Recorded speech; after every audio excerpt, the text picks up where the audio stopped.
SenSura Mio Concave. Instruction for use.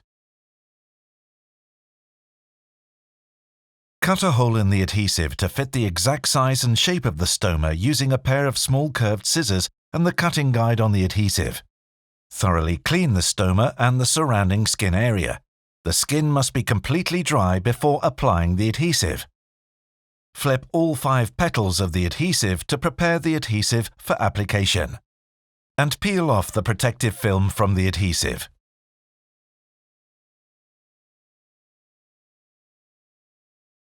Hold the adhesive with the petals folded back and align the center part around the stoma.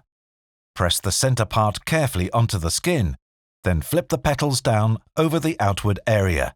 Press the adhesive firmly onto the skin from the center and out. To ensure a tight seal to the skin, carefully apply pressure on the adhesive between the ring and your stoma.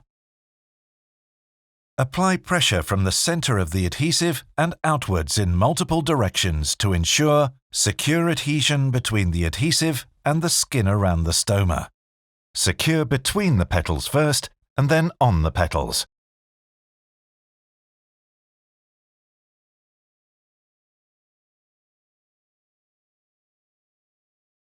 Gently remove the bag by pulling the removal ear on the adhesive away from the stomach and roll the adhesive slowly downwards. Apply light pressure on your skin with your free hand to help removal. Please check the instruction for use in the retail box for complete information.